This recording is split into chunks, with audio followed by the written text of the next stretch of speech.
ஒரு பாடகர் இருக்கிறாரு.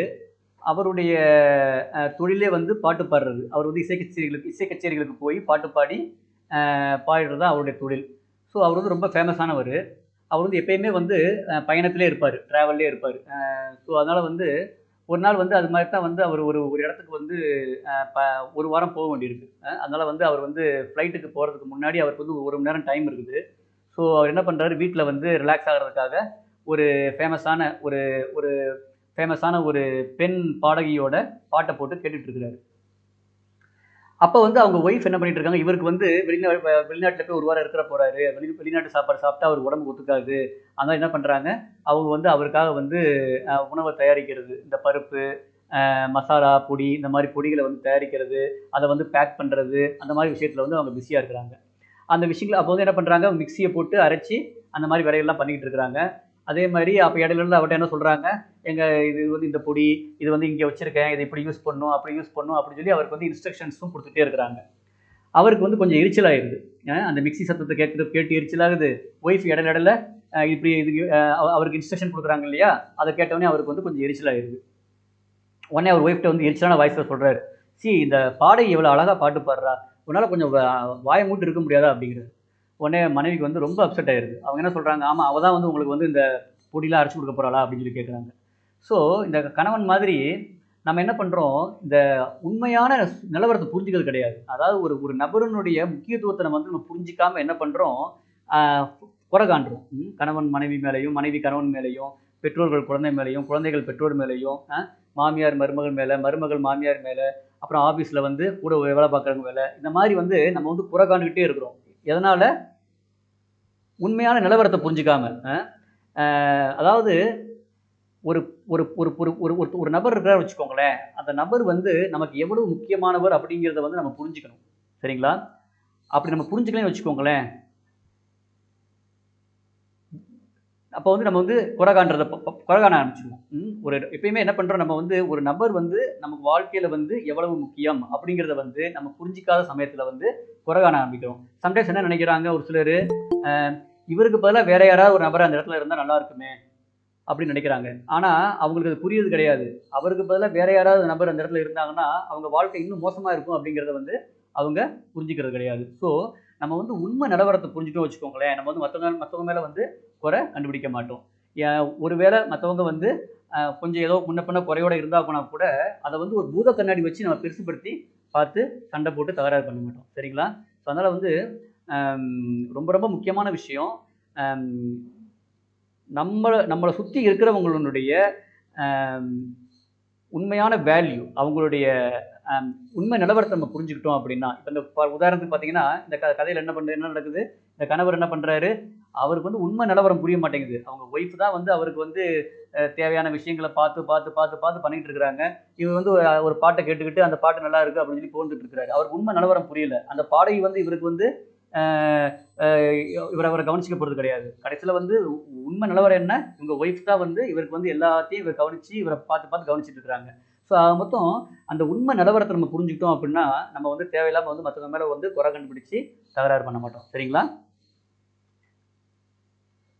ஸோ இந்த கணவன் மனைவியோட அந்த அந்த அந்த இது இருக்கு இல்லைங்களா? அந்த அ அ கான்வர்சேஷன் அது அதோட முடியல. இன்னும் தொடருது. அப்ப அந்த மனைவி கேட்கறாங்க, கணவன்ட்ட கேட்கறாங்க. நீங்க வந்து அந்த பெண் பாடகிய பத்தி புகழ்ந்து பேசுறீங்களே, ஆனா என்னைக்காவது என்னுடைய முயற்சியில வந்து கொஞ்சமாவது நீங்க புகழ்ந்து பேசியிருக்கீங்களா? நான் வீட்டுக்காக வந்து வீட்ல எல்லாரும் ஆரோக்கியமா இருக்கணும்னு சொல்லி ஆரோக்கியமான உணவ சமைச்சு குடுக்குறேன். வீட்ட சுத்தமா வச்சிருக்கிறேன்.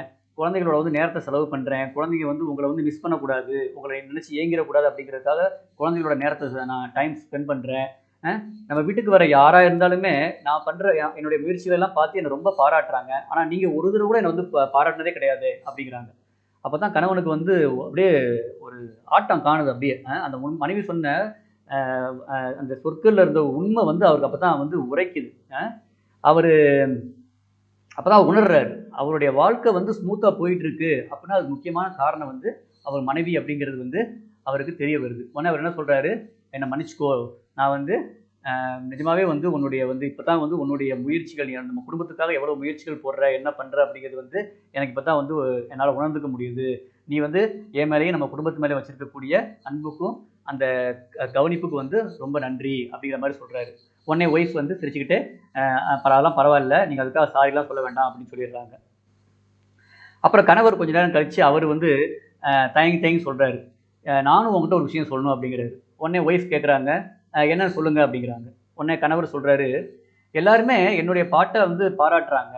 ஆனால் நீங்கள் ஒரு தடவை கூட என்னுடைய பாட்டை பாராட்டினதே கிடையாது. நீயும் கூட மற்ற பாடல்களில் வந்து பாராட்டியிருக்கியே தவிர என்னுடைய பாடலை வந்து ஒரு தடவை கூட பாராட்டினதே கிடையாது அப்படின்னு சொல்லி சொல்கிறாரு. அதே மாதிரி நான் வந்து பல இடங்களுக்கு வந்து பயணப்பட்டு நம்ம குடும்பத்தை வந்து முன்னுக்கு கொண்டு வர்றதுக்காக பல இடங்களுக்கு பயணம் செய்து வந்து நான் பாட்டு பாடி வந்துட்டு இருக்கிறேன். அப்படி அடிக்கடி வந்து டிராவல் பண்றது, பயணம் பண்றது வந்து ரொம்ப கஷ்டமான வேலை. ஆனா வந்து நீ வந்து அத வந்து ஒரு தடவ கூட வந்து நீ வந்து பாராட்டுனது கிடையாது. நான் நான் நான் போடுற அந்த கடின உழைப்புக்கு வந்து நம்ம குடும்பத்துக்காக எவ்வளவு கடின உழைப்பு போடுறேன். அத வந்து ஒரு தடவ கூட வந்து நீ வந்து பாராட்டுனது கிடையாது அப்படின்னு சொல்லி சொல்றாரு. அப்பதான் ஒய்ஃப்க்கும் உண்மை புரிய ஆரம்பிக்குது. ஆமா, நம்மளும் வந்து நம்ம கணவர வந்து எப்படி வந்து அவருடைய கடின உழைப்பையும், நம்ம குடும்பத்துக்காக அவர் போடுற முயற்சிகளையும் எப்படி வந்து நம்ம பாராட்டாம இருந்திருக்கோம் அப்படின்னு சொல்லி அவங்களுக்கு வந்து புரிய ஆரம்பிக்குது. சரிங்களா? அப்புறம் அவங்க வந்து கணவன்ட்ட சொல்றாங்க, என்னையும் மன்னிச்சுக்கோங்க. நானும் வந்து நீங்க வந்து நம்ம குடும்பத்துக்காக வந்து படுற கஷ்டங்கள வந்து கண்டிப்பா வந்து நான் வந்து அத வந்து மதிக்கிறேன். நான் பாராட்டுறேன் அப்படின்னு சொல்லி அவங்க சொல்றாங்க. ஸோ இந்த மாரி தான் இந்த கணவன் மனைவி மாரி தான் நம்ம என்ன பண்றோம், ஒருத்தங்கள வந்து பாராட்டிக்கிறதே கிடையாது. எப்பயுமே வந்து ஒருத்தங்கள நம்ம பாராட்டிட்டு இருந்தோம்னா, அப்போ வந்து எந்த ஒரு விஷயமே வந்து நமக்கு வந்து குறையா தெரியாது. ம் பல பல வீடு கணவன்கள் என்ன பண்றாங்க, தங்களுடைய குடும்பத்துக்கு வந்து அ அ உணவுக்காகவும், அவங்களுக்கு இருக்கிற இடம் கொடுக்கறதுக்காகவும், பிள்ளைகளுடைய படிப்புக்காகவும், அது மாரி அவங்க வந்து அ நெறைய உழைக்கிறாங்க. அதே மாரி மனைவிகள் எடுத்துக்கிட்டோம்னா, அவங்க வந்து என்ன பண்றாங்க, நம்மளுடைய ஆரோக்கியத்துக்கு ஆரோக்கியமா இருக்கிறதுக்காக நல்ல பிரசாதம் தயாரிக்கிறாங்க, வீட்ட சுத்தமா வச்சுக்கிறாங்க, குழந்தைகள கவனிச்சுக்கிறாங்க. ஒரு சில விஷயங்கள்ல பார்த்தீங்கன்னா, மனைவி வந்து வீட்டுக்கு விட்டு வெளிய போயி வேல பார்த்து குடும்பத்துக்கு வந்து பொருளாதாரத்துக்காகவும் ஹெல்ப் பண்றாங்க. ஸோ அதனால வந்து ஒருத்தங்கள வந்து குறை கண்டுபிடிச்சு த த சண்டை போட்டு பிரச்சனைப்பட்டுட்டே இருக்காம, ஒருத்தங்கள வந்து பாராட்டணும். ஒருத்தங்க பண்ற தியாகத்த வந்து நம்ம வந்து மதிச்சு பாராட்டணும் அப்படின்னா தான், இந்த குறை காண்ற பழக்கம், சண்டை போடுற பழக்கம்லாம் போகும். சரிங்களா? ஸோ அதனால வந்து நம்ம ஒருத்தங்கள வந்து பாராட்ட கத்துக்கிட்டோம்னா, இந்த வந்து குறை காண்ற பழக்கம் நம்மள விட்டு போயிரும். அப்படி குறை காண்ற பழக்கம் போயிருச்சுனாலே, தேவையில்லாத விவாதங்கள், தேவையில்லாத சண்டைகள்லாம் வந்து நம்ம அவாய்ட் பண்ணிக்கலாம். சரிங்களா? ஆக்சுவலா வந்து நம்ம வந்து அப்ரிசியேஷன் எந்த ஒரு பாராட்டையும் எதிர்பார்க்கக்கூடாது. கிருஷ்ணர் அதான் சொல்றாரு. Do your duties without expectation. Without expectation of happiness, gain, victory, honour அப்படிங்கிறாரு. அதாவது வந்து எந்த ஒரு எதிர்பார்ப்பும் இல்லாம தான் நம்ம வந்து நம்மளுடைய கடமையை செய்யணும். ஆனா அதுக்காக வந்து நம்ம மத்தவங்கள பாராட்டக்கூடாது அப்படிங்கிறது அவசியம் அப்படிங்கிறது கிடையாது. சரிங்களா? எப்பயுமே வந்து ஒருத்தங்களுக்கு ஒருத்தர் நம்ம பாராட்டிக்கிறது வந்து நமக்கு வந்து என்ன பண்ணும், நமக்கு ஒரு உற்சாகத்த குடுக்கும். அ அம் மத்தவங்கட்ட இருக்க குறைய வந்து அ ப பாக்க பாக்க பாக்கக்கூடாத ஒரு இயல்ப குடுக்கும். இல்லைங்களா? என்ன ஆகும், எல்லாத்தையுமே வந்து குறையா பாக்குறதுக்காக தோணும். சரிங்களா? அதனால வந்து ஒருத்தர் வந்து பாராட்டுறது அப்படிங்கிறது ரொம்ப ரொம்ப முக்கியமான விஷயம். ஹரே ஹரே கிருஷ்ணா.